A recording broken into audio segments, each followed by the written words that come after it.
valley, nor a fort, nor a trading post, nor a buffalo range in the whole sweep of the Rocky Mountains and the Great Plains that we don't know as well as we know the bugle calls.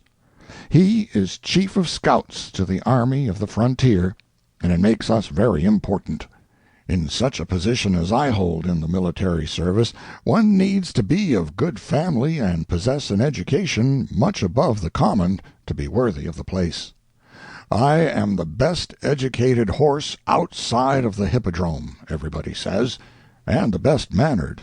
It may be so, it is not for me to say. Modesty is the best policy, I think. Buffalo Bill taught me the most of what I know. My mother taught me much, and I taught myself the rest. Lay a row of moccasins before me, Pawnee, Sioux, Shoshone, Cheyenne, Blackfoot, and as many other tribes as you please, and I can name the tribe every moccasin belongs to by the make of it. Name it in horse talk, and could do it in American if I had speech. I know some of the Indian signs, the signs they make with their hands, and by signal fires at night and columns of smoke by day. Buffalo Bill taught me how to drag wounded soldiers out of the line of fire with my teeth, and I've done it, too. At least I've dragged him out of the battle when he was wounded. And not just once, but twice. Yes, I know a lot of things. I remember forms, and gaits, and faces, and you can't disguise a person that's done me a kindness so that I won't know him thereafter wherever I find him. I know the art of searching for a trail, and I know the stale track from the fresh. I can keep a trail all by myself, with Buffalo Bill asleep in the saddle. Ask him. He will tell you so. Many a time when he has ridden all night, he has said to me at dawn, "Take the watch, boy. If the trail freshens, call me." Then he goes to sleep.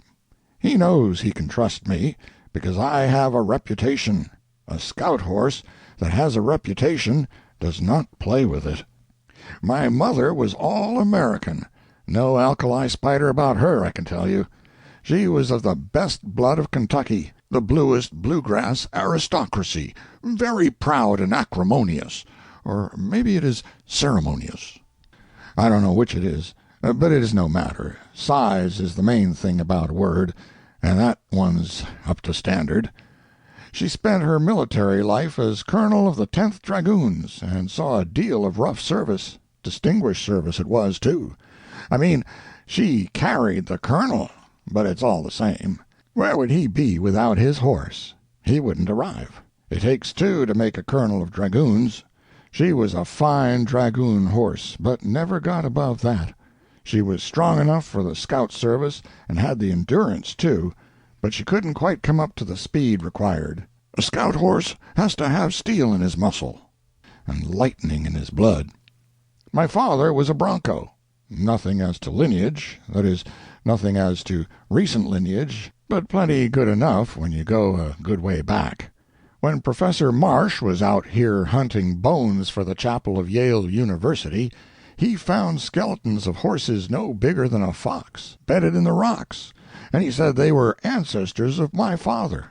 My mother heard him say it, and he said those skeletons were 2,000,000 years old, which astonished her and made her Kentucky pretensions look small and pretty antiphonal, not to say oblique. Let me see. I used to know the meaning of those words, but, well, it was years ago, and 'tisn't as vivid now as it was when they were fresh.